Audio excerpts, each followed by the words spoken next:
अस्सलाम वालेकुम। आज मैं आपको कुछ नए तरीके से आलू के कबाब बनाना बताऊंगी। आप पुराने तरीके से बना बना के थक चुके हैं, तो अब ये नए तरीके से आलू के कटलेट्स बनाते हैं। सबसे पहले मैंने बॉईल किए हुए आलू लिए थे। इसे अच्छे से मैंने मैश कर लिया है। मैशर से मैश करें, बहुत अच्छे मैश करें। और इसके बाद इसमें जो स्पेशल मसाले जाने हैं वो है ये चिली सॉस। ये मैंने घर में बनाई थी। इसकी रेसिपी आपको मेरे डिस्क्रिप्शन बॉक्स में मिल जाएगी, ऊपर कार्ड में भी दे देती हूँ मैं।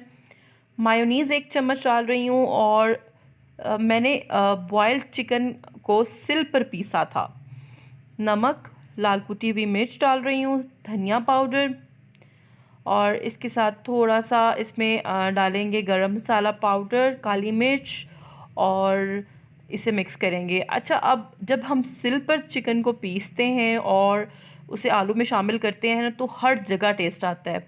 आप ऐसे श्रेडेड चिकन लेंगे ना तो वो कहीं कहीं आएगा, लेकिन जब आप सिल पे उसे पीसेंगे ना और आलू में डालेंगे तो ऐसे लगेगा जैसे चिकन बहुत ज़्यादा है और बहुत मज़े का टेस्ट आएगा।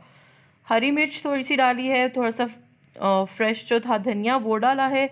अब इसे अच्छे से मिक्स कर देते हैं। ये इसमें कुछ इंग्रेडिएंट्स ऐसे हैं जो आपने पहली दफ़ा आलू के कबाब में डाले होंगे। आप देखेंगे कि ये बिल्कुल डिफरेंट टेस्ट देंगे। हरी प्याज इसमें डालनी है, नॉर्मल प्याज के अलावा हरी प्याज का इसमें टेस्ट बहुत अच्छा आएगा। अच्छा, अब इसको हम शेप देंगे। चिली सॉस और मायोनीज़ आपने थोड़ी डालनी है।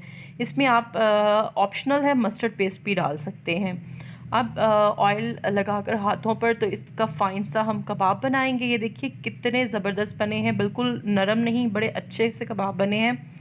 इसकी कोटिंग के लिए अंडे और क्रम्स का इस्तेमाल करेंगे, क्योंकि बाहर की जो क्रिस्प है वो बहुत अच्छा इससे आएगा बाहर का। अच्छे से अंडे और क्रम्स में कोट करके तो फिर इसे शैलो फ्राई करना है।